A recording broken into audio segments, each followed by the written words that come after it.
3 studio executives laughed at Clint Eastwood, insulted him, and rejected his screenplay. Clint said nothing. He stood up and left. 8 years later, none of those executives were in Hollywood. The meeting was scheduled for 2 p.m. on a Thursday afternoon in April 1985. Warner Brothers Executive Offices, Burbank.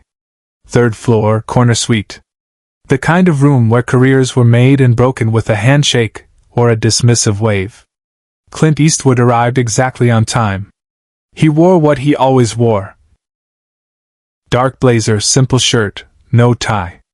He carried a screenplay tucked under his arm. 54 years old. 2 decades of stardom. Millions of dollars earned for studios. None of that mattered in this room. The 3 executives were already seated behind the desk when he walked in. Stephen Kramer, head of production. Michael Dennison, senior VP of development. And Robert Falk, the studio's newest golden boy, 32 years old and convinced he understood cinema better than anyone who'd come before him. "Clint, sit down," Kramer said, gesturing to the chair across from them. "Not, Mr. Eastwood. Not, thanks for coming. Just, Clint, sit down." He sat. Kramer leaned back in his leather chair. "So you want to direct again?" "Yes." "Another Western?" "Not exactly. It's—" "Clint," Falk interrupted, his voice carrying that particular tone of condescension that young executives master quickly. "Westerns are dead. They've been dead for a decade. The audience doesn't want cowboys anymore. They want action. They want Eddie Murphy. They want science fiction. They want—" He gestured vaguely. "The future." Clint didn't respond. He placed the screenplay on the desk. Dennison picked it up without opening it. "Unforgiven," he read from the title page. He set it back down. "We read the coverage. Old gunfighter comes out of retirement. Kills some people. Dies at the end, maybe. It's nihilistic. It's depressing. And it's a Western. It's a story about violence and consequences," Clint said quietly. "About what killing does to a man's soul." Kramer laughed. Not politely. Actually laughed. "Clint, buddy, nobody goes to movies to feel bad about violence. They go to see Schwarzenegger blow things up and make jokes. They go to see Stallone kill 100 guys and walk away. That's what sells. This is different." "Exactly," Falk said, leaning forward. "It's different. And different doesn't make money. Look, you had a good run. Dirty Harry made this studio a fortune. But that was 15 years ago. The world has changed. You haven't." Clint didn't raise his voice. He didn't have to. He sat there, hands resting on the armrests of the chair, face completely neutral. No anger. No hurt. No reaction at all. The silence stretched for 5 seconds. 10. Dennison shifted uncomfortably. "Look, we're not trying to be harsh. We're just being realistic. You're a star. You'll always be a star. But directing? That's a young man's game now. Spielberg, Lucas, Zemeckis, they're the future. Maybe you should stick to acting. We've got some scripts we could send over. Action stuff. Right in your wheelhouse." Clint placed his hands on the armrests and pushed himself up. Slowly. Deliberately. "Where are you going?" Kramer asked. "We're not done here." Clint picked up the screenplay. "Yes, you are." He walked to the door. Opened it. Turned back for just a moment. "Thank you for your time, gentlemen." He closed the door quietly. No slam. No dramatic exit. Just a simple closing of a door. In the office, the 3 executives looked at each other. Falk grinned. "Well, that was easier than I thought." "Guys washed up." Dennison agreed. "Shame, really. But that's the business." Kramer was already looking at the next file on his desk. "All right, what's next?" They'd already forgotten about Clint Eastwood. It was April 1985. None of them knew they'd just made the biggest mistake of their careers. To understand what happened next, you need to understand who Clint Eastwood was in 1985. He wasn't a has-been. He was still a massive star. Sudden Impact had made over $100 million just 2 years earlier.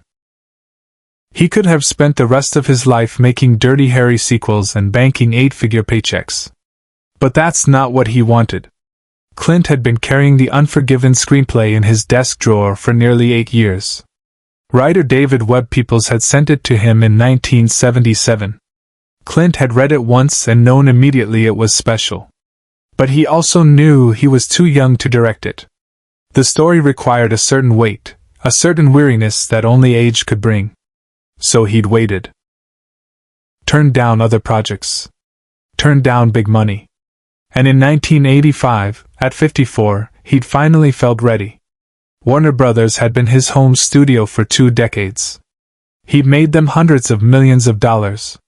He'd assumed, incorrectly, that would buy him the benefit of the doubt.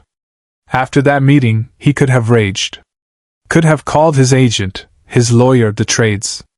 Could have leveraged his star power to force their hand. He did none of those things. Instead, he went home to Carmel. To his ranch. He put the Unforgiven screenplay back in the drawer. And he went back to work. Away from the cameras, Clint made a choice no one expected. Over the next 7 years, Clint Eastwood did something remarkable. He proved them wrong without saying a word. He directed Heartbreak Ridge in 1986. A military drama that made money but got mixed reviews. The executives who'd rejected Unforgiven felt vindicated. Then he directed Bird in 1988. A jazz biography. Dark. Uncommercial. It lost money. The executives laughed. Then White Hunter Black Heart in 1990.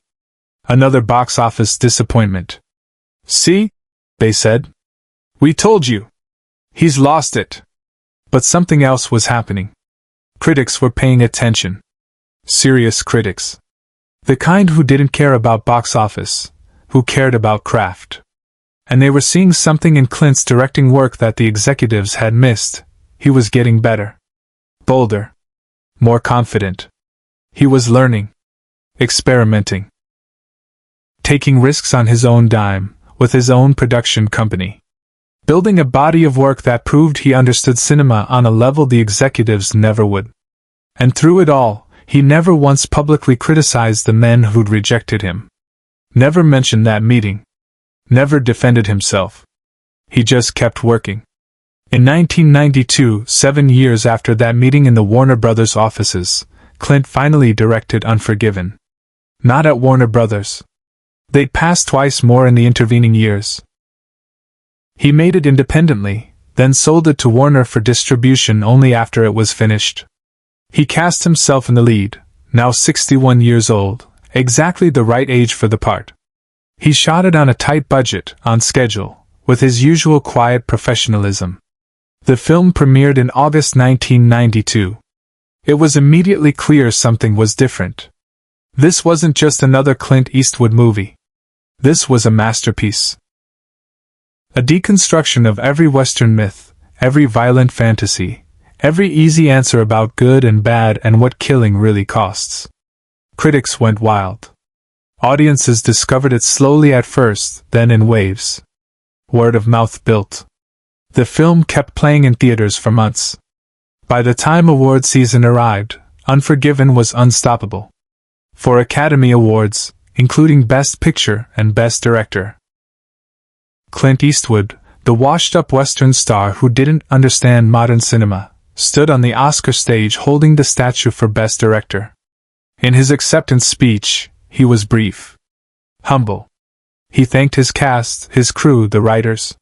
He didn't mention the executives who told him he was finished. Didn't mention the meetings, the rejections, the condescension. He didn't have to. Subscribe and leave a comment, because the most important part of this story is still unfolding. Stephen Kramer, the executive who'd laughed at Clint in 1985, lost his position at Warner Brothers in 1988 after a string of expensive failures. He spent the rest of his career in increasingly marginal positions, eventually leaving the industry entirely in 1994. Michael Dennison, who told Clint that directing was a young man's game, was fired from Warner Brothers in 1990. He worked as an independent producer for a few years, producing nothing of note, before retiring in obscurity. Robert Falk, the young hotshot who'd interrupted Clint to lecture him about the future of cinema, had the strangest trajectory of all. He became a studio executive at Columbia in 1987, overseeing a slate of expensive action films that underperformed. He moved to MGM in 1989, where he greenlit several science fiction projects. The future, he'd been so sure would replace westerns, that bombed spectacularly. By 1993, he was out of the film business entirely, working in commercial real estate. Meanwhile, Clint Eastwood, the man they'd dismissed, kept working. The Bridges of Madison County, Mystic River, $1 Million Baby, 2 more Oscars, Letters from Iwo Jima, Gran Torino, American Sniper. Decade after decade, he proved that craft matters more than trends. That character matters more than noise. That a director who understands human nature will always outlast executives who only understand quarterly earnings. He never publicly mentioned that 1985 meeting. Not in interviews. Not in his autobiography. Not once. But everyone in Hollywood knew the story. It circulated quietly, a cautionary tale whispered in executive suites and film schools.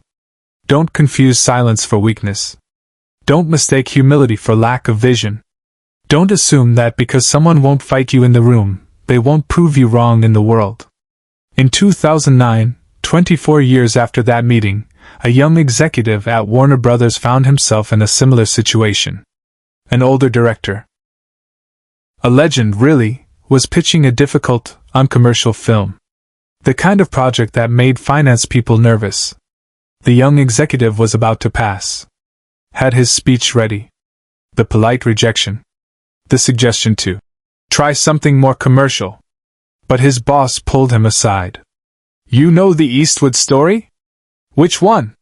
The one where 3 executives told him he was washed up and westerns were dead. Then he won 4 Oscars and those executives were all selling real estate within 10 years. The young executive greenlit the difficult film. It didn't win 4 Oscars. But it was good. It made its money back. And more importantly, it taught him something about the difference between managing risk and crushing vision. What followed stayed with everyone who witnessed it, forever. The screenplay Clint had carried out of that office in 1985 now sits in the Library of Congress, preserved as a culturally significant American film. The office where 3 men laughed at him no longer exists. Warner Brothers moved to a different building. But everyone who works there knows the story. There's an unofficial tradition. When a young executive wants to pass on a project from a veteran filmmaker, someone older will ask, "Are you sure? Remember Eastwood and Unforgiven?" It's not about always saying yes. It's about understanding that the most dangerous mistake isn't taking a risk. It's confusing your own limited vision with objective reality. Clint Eastwood is 93 years old now. He's still directing.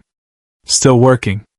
Still proving that longevity in this business isn't about chasing trends or shouting the loudest. It's about knowing who you are. Knowing what you can do. And when people say you're finished, simply continuing to work. Share and subscribe. Some stories deserve to be remembered. The last time anyone saw Robert Falk, the executive who told Clint that westerns were dead and he didn't understand the future, was in 2004. He attended a screening of $1 Million Baby at the Academy's Theater. When the film ended and the lights came up, he stayed in his seat. He was crying. Someone who recognized him approached. Asked if he was okay. "I was in the room," Falk said. "In 1985. When he brought us Unforgiven. I told him he was washed up. I told him nobody wanted westerns anymore." He wiped his eyes. "I was 32 years old and I thought I knew everything. And he didn't argue. He stood up and left." "What did you learn?" Falk looked at the screen where the credits were still rolling. "That silence isn't surrender. It's sometimes the most powerful response there is. He let his work speak for him. And it spoke louder than anything I ever said in that room. He stood up and left the theater. Clint Eastwood never knew about that encounter. He wouldn't have cared if he did. He was already working on his next film. Share and subscribe. Some stories deserve to be remembered. In Hollywood, they still tell the story of the 1985 meeting. Not as gossip. As gospel. 3 executives who thought they controlled the future couldn't see it standing right in front of them. And the man they dismissed simply walked out of that office, went home, and kept working. He didn't fight them in the room. He defeated them with decades.